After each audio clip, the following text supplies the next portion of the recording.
오늘 말씀의 제목은 예배에 대하여라는 그런 주제입니다. 그래서 네 가지 주제가 있습니다.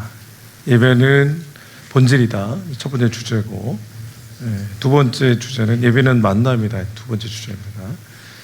세 번째 주제는 예배는 성령과 진리 안에서 드려야 된다, 세 번째 주제고, 네 번째 마지막 주제는 나를 인정하고 하나님을 주목하는 것이다, 예배는. 이러한 네 가지 주제로 말씀을 전하겠습니다. 웨스터민스터 소요리 문답이라는 것이 있는데요, 그 아이들에게 진리를 가르치는 그런 교재로 만든 겁니다. 거기에 첫 번째 질문이 있어요. 첫 번째 질문은 뭐냐면 인생의 사람의 최고의 목적은 뭡니까? 이런 질문이거든요. 그 질문에 대한 답 우리가 너무 잘하는데 한번 읽어보겠습니다. 자, 시작. 인간의 최고 목적은 하나님을 영화롭게 하고 영원토록 하나님을 즐거워하는 것입니다. 한 번 더 읽어볼까요? 시작. 인간의 최고 목적은 하나님을 영화롭게 하고 영원토록 하나님을 즐거워하는 것입니다. 동의하십니까? 참고 구절 한번 읽어보겠습니다. 자, 이사야 43장 7절입니다. 자, 읽을까요? 시작. 내 이름으로 불려지는 모든 자 곧 내가 내 영광을 위하여 창조한 자를 오게 하라. 그를 내가 지었고 그를 내가 만들었느니라. 아멘. 주님의 영광을 위하여 우리를 만들었다는 말씀이죠. 자, 고린도전서 10장 31절을 열어주십시오. 읽겠습니다. 시작. 그런즉 너희가 먹든지 마시든지 무엇을 하든지 다 하나님의 영광을 위하여 하라. 아멘. 먹든지 마시든지 무슨 뜻입니까? 우리의 삶 자체가 다 하나님의 영광을 위하여 행해져야 된다, 그런 내용이죠. 자, 이런 말씀과 또 소요리 문답의 이러한 정답으로 구성된 그 답을 보아도 우리가 존재하는 가장 본질적인 목적은 하나님의 영광이다, 이렇게 이해할 수 있겠습니다. 영광이라는 단어를 표현할 때 이렇게 이해하시면 좋겠습니다. 제가 과거에 그 소향 콘서트에 가본 적이 있는데 사랑의 교회에서 했었어요. 사랑의 교회에서 콘서트를 하는데 주님 다시 오실 때까지를 불렀습니다. 그분이 막 부르는데 소름이 돋는다는 것이 무엇인지에 대한 경험이 있었습니다. 굉장히 노래를 잘하고 또 교회 안에서 표현할 때 참 은혜스럽게 웅웅거리는 소리를 좀 잡아줄 수 있겠습니까? 교회 안에 은혜스럽게 그렇게 찬송을 하는 것을 제가 들으며 굉장히 큰 감동을 받았고, 그리고 거기 있는 모든 분들이 감동을 받았습니다. 다 같이 일어서서 기립해서 박수로 또 환호성으로 그렇게 반응했던 기억이 있습니다. 성탄 시즌에 그런 경험이 있는데요, 영광이라는 건 그런 겁니다. 나와는 차별된 어떤 탁월한 존재의 그 탁월함을 본 그 사람이 그것을 통해서 느껴지는 어떤 묵직한 감동을 얘기할 때 우리 영광을 맛봤다, 이런 표현을 하는 거죠. 그래서 저렇게 정의할 수 있습니다. 한번 읽어볼까요? 영광에 대해서 시작. 한 사람이 남들보다 더 탁월하게 가지고 있는 그걸 무엇을 대할 때 느끼는 묵직함. 예, 소요리 문답에서 편집하신 분이 그 영광을 표현할 때 저렇게 표현하시더라고요. 한번 더 읽어볼까요? 시작. 한 사람이 남들보다 더 탁월하게 가지고 있는 그 무엇을 대할 때 느끼는 묵직함. 자, 이게 영광이라면 영광을 맛본 사람은 반응을 합니다. 그래서 박수를 치든지 일어나든지 소리를 지르든지 반응을 하게 돼 있어요. 그 반응이 하나님께 영광 올린다, 영광을 돌려드린다, 이런 것으로 우리가 이해를 할 수 있겠습니다. 자연 만물을 보면 특별히 너무나 기괴하고 아름답고 도저히 사람이 흉내낼 수 없는 자연 환경을 볼 때 사람들은 입을 열어 감탄을 하게 되죠. 그리고 노래를 하게 됩니다. 예수 믿지 않는 분들은 뭐 즐거운 노래를 하겠지만 예수 믿는 자들은, 우리들은 주 하나님 그 지으신 세계 그 찬송을 많이들 하곤 합니다. 하나님의 영광을 맛봤기 때문에 그렇습니다. 자연 만물, 사람이 흉내낼 수 없는 그런 하나님의 놀라운 그 능력을 자연 만물을 통해 발견했기 때문에, 그 영광을 발견했기 때문에 손을 들어 찬송하고 입을 들어 높여드리는 이 고백적인 찬송, 그분의 능력을 찬송하는 찬송을 하게 되는 거죠. 자, 그렇다면 그 가운데 하나님의 영광을 맛보고 하나님께 영광 올려드리는 이러한 것이 결국 가장 본질적으로 우리가 해야 될 것이라면 이것의 가장 핵심은 어디 있냐면 예배에 있다는 거죠. 하나님의 영광을 맛보고 하나님께 영광 올려드리는 아주 구체적인 행위가 예배다, 이렇게 정의할 수 있겠습니다. 그러므로 예배는 매우 본질적인 것이다, 이렇게 볼 수가 있겠습니다. 본질적이라는 얘기는 이것 때문에 우리가 존재하고 있다, 이것 빼면 우리는 존재하는 게 아니다, 이렇게 이 감히 말씀드릴 수가 있겠습니다. 여기 컵이 있는데 컵은 만든 사람이 있습니다. 사람이 컵과는 비교할 수 없는 그런 존재인데 사람이 만든 사람이 없다는 것은 그것은 잘못된 생각일 수 있겠습니다. 컵은 만든 사람이 물을 따라서 먹기 위한 목적으로 컵을 만듭니다. 용도는 한 가지죠. 그렇지만 이 모양은 다양할 수 있습니다. 한 가지 목적이 분명합니다. 물을 따라서 먹기 위해서 컵을 만든 겁니다. 사람이 존재하는 목적이 너무나 분명하죠. 하나님의 영광, 그 영광을 위하여서 하나님께 영광 올려드릴 목적으로 하나님의 형상대로 하나님 그 사람을 만드셨습니다. 저 여러분의 존재하는 목적이 이것임을 믿으시기를 주의 이름으로 축복합니다. 이 믿음이 우리에게 있어야 됩니다. 좀 고귀한 목적입니다. 근데 이 목적대로 살아가는 것 중에 우리가 행해야 될 한 가지가 있다면 예배다. 그러므로 예배는 본질적인 것이지 우리가 취사 선택할 문제가 아니다는 것을 성경적으로 말씀드릴 수가 있겠습니다. 하나님의 영광을 맛보는 것 중에 자연 만물도 있지만 또 뭐도 있죠.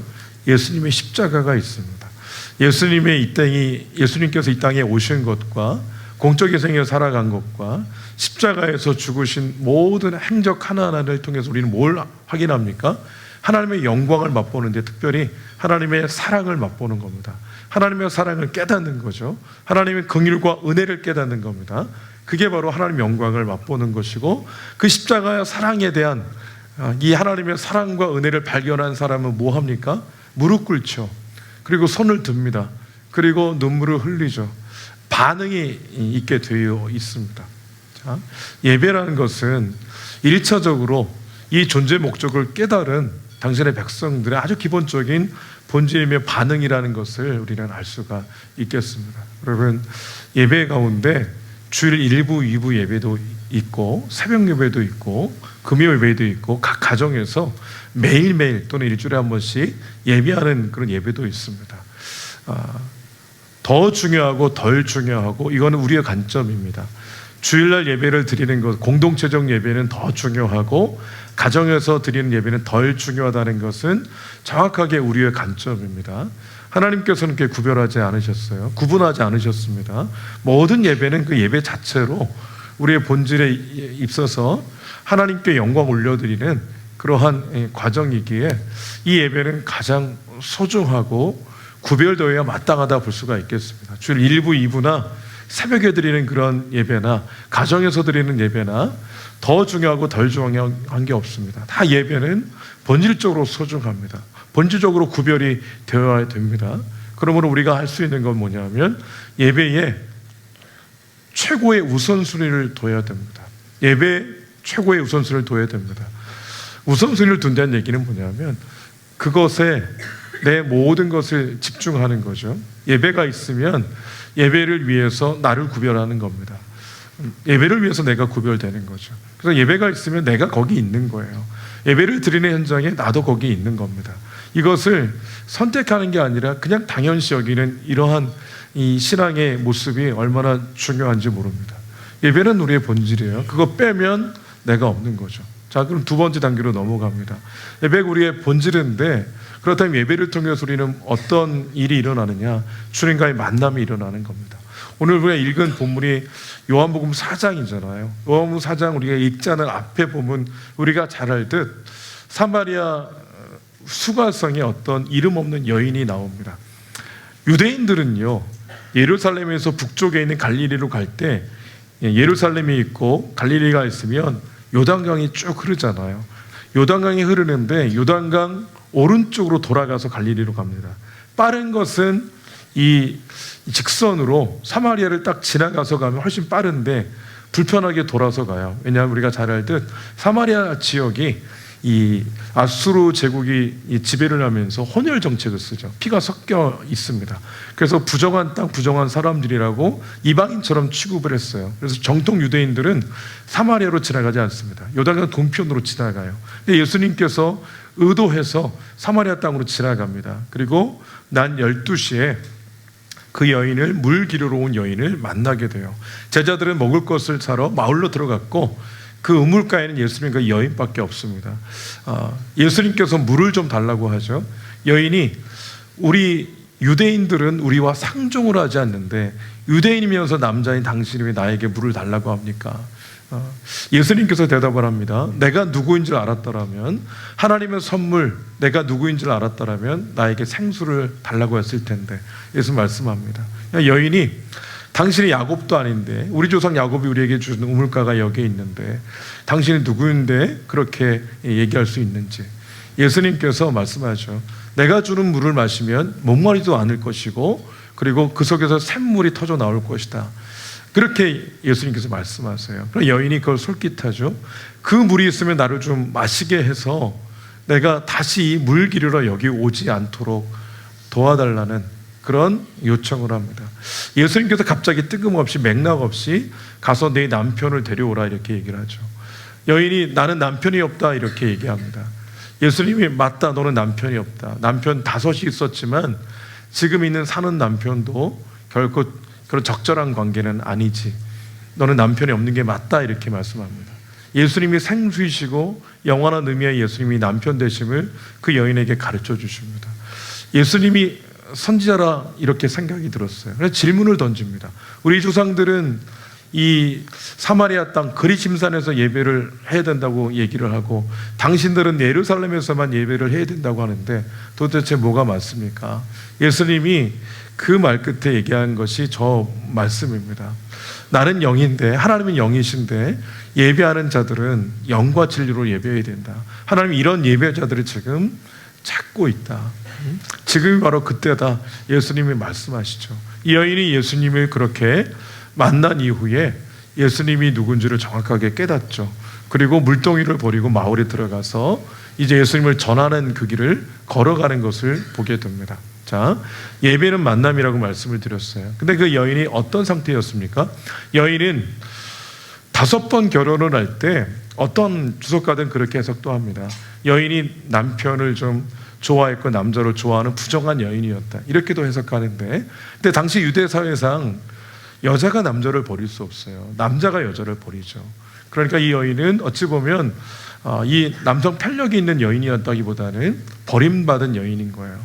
한번 버림받았는데 근데 남편 없이 사는 것 자체가 너무 고통이고 그리고 루저처럼 이 땅을 살아갈 수밖에 없기 때문에 다시 한번 결혼을 하고 또 버림받고 실패하고 또 결혼했지만 또 버림받고 실패하고 계속해서 결핍돼 있고 결핍을 채우려다가 또 버림받고 그것에 눌려있는 그런 여인이죠. 남편을 데려오라고 했을 때 난 남편이 없습니다 이렇게 얘기했던 그런 여인의 심정에는 이러한 이 결핍과 눌림과 버림당함이 계속해서 그 안에 잠재되어 있다는 것, 예수님 그 정확하게 아시는 거죠. 그 여인이 크게 보면 주님 만났어요. 말씀으로 주님 만났습니다. 그리고 나서 여인은 물동이를 버려두고 마을로 들어가는 것을 보게 돼요. 여러분, 예배를 드릴 때, 예배를 드리러 와서 주님을 만나면 어떤 상황이 벌어집니까? 예배를 드리러 올 때랑 나갈 때가 달라지는 거예요. 심정이 달라지는 겁니다. 심령이라고 그러죠. 마음과 그 영혼의 상태가 달라지는 겁니다. 무언가에 눌리고 매인 상태로 왔다가 예배를 드리며 주님을 만날 때는 심령이 회복되고 바뀌어서 나갈 때는 다시 한번 리셋되듯이 그렇게 전혀 다른 영혼의 모습으로 나가게 되는 것을 보게 돼요. 예배는 보는 게 아닙니다. 과거의 어르신들은 예배 보러 갑시다 그걸 하잖아요. 그러니까 예배는 구경하는 게 아니죠. 예배는 드리는 겁니다. 하나님 앞에 온전히 올려드리며 주께서 준비하신 은혜와 분복을 누림으로 우리의 심령이 새롭게 되는 것 자체가 예배입니다. 여러분, 하나님께서는 예배가 필요 없으세요. 하나님께서는 예배가 필요 없으십니다. 예배 그 드리는 것이, 영광 올려드리는 것이 우리가 할 역할이지 하나님이 할 역할이 아니잖아요. 하나님은 영광 받기에 합당한 분인데 우리가 예배를 통해 영광을 올려드리면 낮았던 그분의 영광이 높아지거나 아니면 낮았던 그분의 지위가 높아지고 이런 개념은 아닌 거거든요. 주님은 이미 영광스러운 분이에요. 우리가 영광 올려드리는 건 그분에겐 필요 없어요. 근데 중요한 건 주님께 영광 올려드리는 예배 행위를 통해서 그 주님을 깊게 만남으로 저와 여러분의 영혼이 상태가 달라지는 겁니다. 주님 만남으로 이 여인이 자신을 향해서 손가락질 했을 법한 사람들이 여전히 살고 있는 그 마을에 들어가서 나의 과거를 알고 있고요. 그리고 지금 나를 만나준 그분이 바로 그리스도가 아니겠는가. 예수님이 그리스도라는 것을 확신하고 주님을 전하는 그런 여인이 되는 것을 보게 됩니다. 여러분, 하나님 안에서 우리는 예배를 통해서 주님을 깊게 만나고 그 만남을 통해서 우리의 영혼이 회복되는 줄로 믿습니다. 이게 두 번째 주제입니다. 그러므로 예배를 드리러 올 때 여러분 준비하셔야 됩니다. 내가 누구를 만나느냐에 따라서 옷차림도 달라집니다. 집에 누구를 초청한다고 생각해 보십시오. 초청을 할 때 그 초청한 사람이 누구냐에 따라서 이 준비되는 그런 메뉴도 달라지고요. 그 집의 상태도 달라집니다. 참 신기하죠? 귀한 분이면 분일수록 메뉴가 더 이제 비싼 거로 바뀌겠죠. 주님을 만난다고 했을 때, 예배를 통해 주님을 만난다고 했을 때 그냥 무조건 오지 마시고 준비된 상태로 오셔야 되는데, 여기서 준비라는 것은 예수님이 세 번째 얘기를 하셨어요. 예배는 영과 진리로 예배해야 된다. 이것을 기억해서 성령 안에 준비가 되셔야 되고, 그리고 진리 안에 준비가 되셔야 됩니다. 그래서 기도하셔야 됩니다. 금요 저녁 기도회는 정확히 얘기하면 주일을 준비하는 기도회입니다. 금요 저녁 기도회는 주일을 준비하는 기도회입니다. 그것을 통해서 첫 번째로 공적으로 기도할 때 하는 기도가 주일 1부, 2부 예배, 유아, 유치부, 유년부, 초등부, 청소년 공동체 예배가 형식적으로 그냥 드리는 예배가 되지 않고 성령이 운행하시는, 성령이 초월적으로 역사하시는 축제 예배가 되게 해주십시오. 우리는 그렇게 기도해요. 그렇게 기도합니다. 간구합니다. 왜냐하면 예배를 통해 주님을 성령 안에 만나게 될 때 한 인생이 바뀌기 때문에 그래요. 한 인생의 물줄기가 향방 없는 자처럼 살아가다가 명확하게 목적을 발견하고 정확한 길을 따라 걸어가는 인생이 되기 때문에, 그래서 예배에 모든 포커스를 맞춰서 그렇게 기도하는 겁니다. 기도 없이 예배를 드리시면 안 됩니다. 금요 저녁 기도에 못 오시더라도 여러분 개인적으로 기도하셔야 됩니다. 심지어 과거 어르신들은 헌금을 할 때도 그 지폐를 그렇게 구겨진 지폐 드리면 안 된다고 하나 막 다려서 깨끗하게 빳빳하게 해가지고, 아니 그것도 없으면 신권 찾아 은행에서 바꿔가지고 그렇게 헌금하도록 그렇게 배웠어요. 왜 그러냐면 예배를 대하는 그 태도와 자세가 하나님을 대하는 태도와 자세이기 때문에 그렇게 배운 겁니다. 찬양팀에서 토요일 날 준비합니다, 여러분. 찬양대도 토요일 날 저녁에 준비하고요. 왜 준비합니까? 예배를 통해 주님을 만나는데 그냥 할 수 없는 거예요. 그냥 하셔도 안 되고, 가수가 콘서트를 할 때 팬들 앞에서 노래를 할 때 그냥 합니까? 죽도록 연습합니다. 죽도록 기계적으로 연습해요. 그래서 최고의 모습을 그 팬들에게 보여주잖아요. 하나님 앞에 예배하는데 그냥 드리면 안 되는 거죠. 준비되어서 우리의 영혼을 준비하고 순서를 맡았다면 준비하고 그렇게 해서 하나님께 올려드릴 때 거기서 오는 주님을 만남으로 주께서 주시는 감동이 있어요. 여러분, 예배를 통해 주님을 깊게 만나시기를 주의 이름으로 축복합니다. 세 번째 주제는요, 예배는 영과 진리로 드려야 된다는 겁니다. 개역 성경에서는 이 부분을 이렇게 번역을 했어요. 신령과 진정으로 예배할지니라, 이렇게 번역을 했습니다. 그러나 개역 개정에는 영과 진리로 이렇게 바뀌어 있어요. 신령과 진정이라는 그 진정이라는 단어 때문에 진심으로 정성껏 다해 드리는 예배가 맞다, 이렇게 우리가 배웠습니다. 그러나 그것도 틀린 건 아니지만, 그러나 성경 본문에서는 성령과 그리고 진리로 예배하라고 그랬습니다. 영은 성령을 얘기하고 진리는 예수 그리스도를 얘기합니다. 내가 곧 길이요 진리요 생명이니 나로 말미암지 않고는 아버지께로 올 자가 없느니라 말씀했잖아요. 예수님만 진리입니다. 그러니까 성령과 진리 되신 예수님을 의지해서 드리는 예배야말로 하나님 받으시는 예배라는 겁니다. 근데 예수 그리스도가 진리라는 것을 좀 더 깊게 들어가면 그분이 어떻게 진리가 됐습니까? 하나님께서 예수님을 이 땅에 오게 하셔서 하나님이신 그분이 사람을 대신해 십자가에서 죽으셨어요. 그래서 그분을 통해서만 우리는 하나님께로 나아갈 수 있게 됐습니다. 그분의 문이, 예수님이 문이라면 그 문이 열려 있어야만 그 문을 향해서 하나님께로 나아가는 유일한 그런 문이 된 거예요. 구원의 문이 된 거죠. 이 예수님을 통해서만 하나님께로 나아갈 수 있게 되었어요. 그럼 하나님께 나와서 예배하는 우리가 예수님을 의지하지 않고 십자가를 의지하지 않고 보혈의 공로를 의지하지 않고 예배하는 것은 잘못된 것이다. 특별히 성령을 의지해서 예수님의 십자가의 피를 의지해서 주님을 예배하는 것이 참된 예배라는 것을 주님이 우리에게 가르쳐 주신 겁니다. 이런 예배자들을 주님이 찾으신다고 그러잖아요. 여러분, 그러므로 예배를 드리러 딱 오실 때 딱 오시면 기도하시는 겁니다. 저는 그렇게 배웠습니다.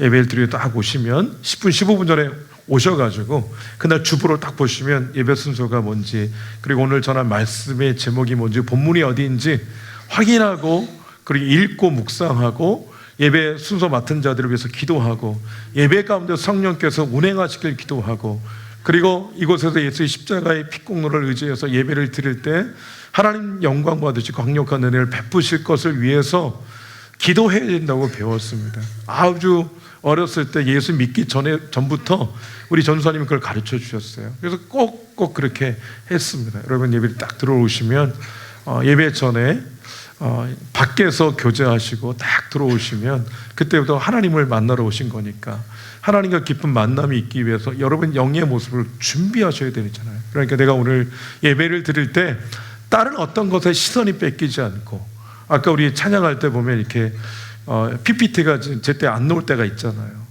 이게 딴청 부려가지고 그런 게 아니고요. 컴퓨터가 이렇게 갑자기 이렇게 로딩이 걸릴 때가 있어요. 그러면 이제 원치 않게 이런 실수가 나오긴 하는데, 그러면 마음이 빼앗길 수 있잖아요. 근데 성령 안에 예배를 할 때 그 마음이 빼앗길 수 있는 모든 것들을 막아주시는 거예요. 그러니까 주님께 집중하게 되는 겁니다. 실수한 그 사람에게 집중하는 게 아니고, 그리고 실수한 시스템에 우리가 집중하는 게 아니고 하나님께 집중할 수가 있어요. 하나님께. 성령 안에 예수 십자가를 의지해서 주님 예배할 때 모든 잡다한 나의 마음을 빼앗는 시선들을 정리하고 하나님께로 나아갈 수가 있는 겁니다. 여러분, 그러므로 십자가를 의지하시고 성령 의지해서 예배하시기를 주의 이름으로 축복합니다. 네 번째 주제는요, 나를 인정하고 하나님을 주목하라는 겁니다. 우리가 가끔 그런 착각에 빠질 때가 있어요. 내가 위로받기 위해, 은혜받기 위해, 또 격려받기 위해, 문제를 해결받기 위해 예배하는 것으로 그렇게 생각할 수 있는데 그렇지 않습니다. 예배를 하나님께 집중해서 올려드릴 때, 주님을 주목해서 주께 영광 올려드릴 때 그 분복이 있는 거예요. 그 은혜가 있어서 우리의 마음이 새로워지고 문제도 해결되고 또 몸의 질병도 치유가 되고 또 회복도 되는 겁니다. 근데 그것을 위해서 예배하는 건 아닙니다. 하나님을 주목해서 주 앞에 달려나와 예배할 때 주께서 주시는 은혜가 있습니다. 근데 우리가 기억해야 될 것, 나를 인정하라는 뜻은 뭐냐 하면 내가 하나님 앞에 철저한 죄인이란 고백이 있어야 된다는 뜻입니다. 시편 51편에 다윗이 이 시를 쓸 때 그 배경이 밧세바, 우리아의 아내였던 밧세바를 범하고, 그래서 우리아를 죽이고 간음죄를 짓고 살인죄를 지은 그 다윗에게 하나님이 나단을 보내주시잖아요. 나단을 보내주셔서 다윗이 얼마나 큰 죄인인지를 가르쳐 주십니다. 그때 다윗이 하나님 앞에 눈이 활짝 번쩍 띄어가지고 자신이 죄인이라는 것을 너무나 철저하게 인정하고 고백하면서 쓴 시가 시편 51편이에요. 그 51편의 내용 가운데 이런 고백이 있습니다. 51편 16절, 17절을 읽도록 하겠습니다. 시작. 주께서는 제사를 기뻐하지 아니하시나니 그렇지 아니하면 내가 드렸을 것이라. 주는 번제를 기뻐하지 아니하시나이다. 하나님께서 구하시는 제사는 상한 심령이라. 하나님이여 상하고 통회하는 마음을 주께서 멸시하지 아니하시리이다. 아멘. 주께서 구하시는 제사는 상한 심령이라 말씀하고 있습니다. 저 상한 심령은 뭡니까? 단지 그냥 깨진 마음을 원한다 이런 뜻이 아니고요. 주님이 긍휼을 베풀지 않으면, 주께서 내게 은혜를 베풀지 않으면 도저히 나는 방법이 없는 그런 병든 자입니다. 이런 고백입니다.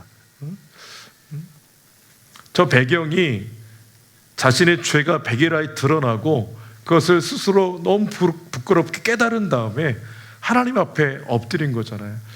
저 시점 이전에 바세바와의 간음죄를 짓고 우리아를 죽인 그때로부터 저 시편을 지을 때까지 요 사이에 공백이 있잖아요. 이때 다윗이 예배 안 드렸겠어요?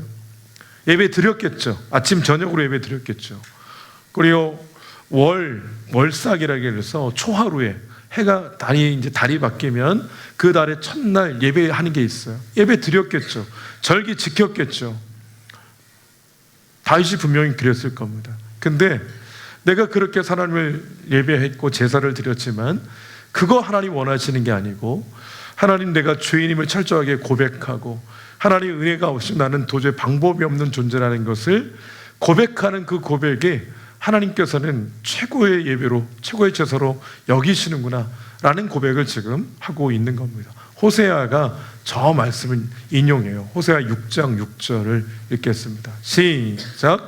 나는 인애를 원하고 제사를 원하지 아니하며 번제보다 하나님 아는 것을 원하노라. 아멘. 하나님 안다는 것, 하나님이 어떤 존재인지를 경험적으로 아는 건데, 주님은 내가 좀 의롭고 경건하게 이 땅을 살았습니다, 그런 이 고백을 듣길 원하시는 것이 아니라, 주님 정말 듣고 싶은 것은 나는 당신 앞에 철저한 죄인이고 완고하고 완악하며 도저히 방법이 없는 존재입니다. 당신의 인애가 내게는 절대적으로 필요한 것입니다. 이런 고백을 원하신다는 거죠. 예수님께서도 저 말씀을 인용합니다. 마태복음 9장 12절과 13절을 읽겠습니다. 자, 시작. 건강한 자에게는 의원이 쓸데없고 병든 자에게나야 쓸데있느니라. 너희는 가서 내가 긍휼을 원하고 제사를 원하지 아니하노라 하신 뜻이 무엇인지 배우라.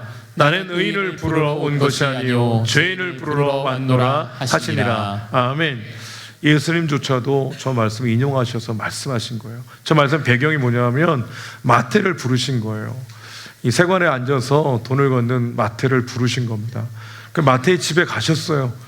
그리고 거기서 식사를 하셨어요. 옆에 있던 바리새인과 서기관들이 비판했어요. 죄인의 집에 가서 먹고 마신다고.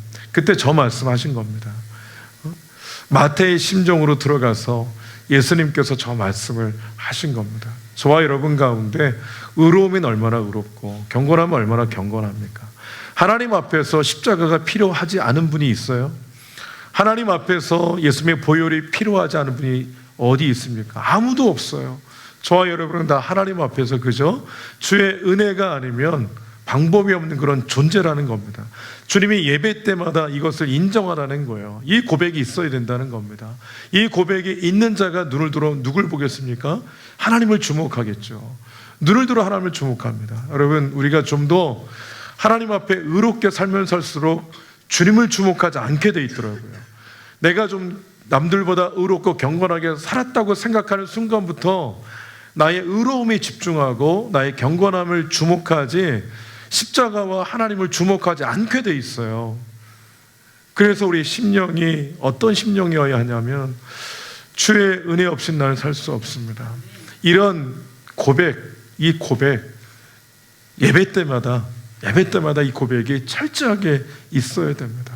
이 고백이 없는 그 예배자의 찬송과 예물을 주님이 과연 받으실 수 있을까? 주님이 정말 원하시는 것은 그 예물이 아니고 그 중심에 터져나오는 주님을 향한 그 갈망, 주의 긍휼을 구하는 그 갈망을 주님이 더 원하시는데, 여러분 첫 번째, 두 번째, 세 번째, 네 번째 이 사안을 꼭 기억하십시오. 우리가 예배를 정말 많이 드리잖아요. 1년 52번 주일에 예배를 드리시고, 가정에서 예배를 드리시고, 새벽과 금요 예배를 드리시고, 또 셀에서도 예배를 드리시고, 그 예배 때마다 우리가 기억해야 될 것은 기도하시면서 주님의 은혜가 저는 절대적으로 필요합니다. 십자가가 저는 절대적으로 필요한 존재입니다. 고백하시며 하나님의 은혜를 구하고 주님 한 분을 주목하며 나아갈 때 주께서 우리에게 이 땅에 필요한 모든 것에 있어서 은혜를 베푸시는 줄로 믿습니다. 하나님 안에서 이 말씀을 기억하셔서 이번 한 주간 올 한 해 예배를 드릴 때마다 이 네 가지 예배는 우리의 본질이라는 것, 그리고 예배는 주님과의 만남이라는 것, 예배를 드릴 때는 영과 진리이신 예수의 십자가 보혈을 의지하여 예배를 드리셔야 된다는 것, 그래서 하나님 앞에 나아가는 예배자인 우리는 철저하게 내가 주인임을 상한 심령을 하나님께 고백하고 내어드리며 주님을 주목하며 예배해야 된다는 것, 네 가지를 기억하셔서 하나님 기뻐하시는 거룩한 예배자로 세워지시기를 주의 이름으로 축복합니다. 아멘.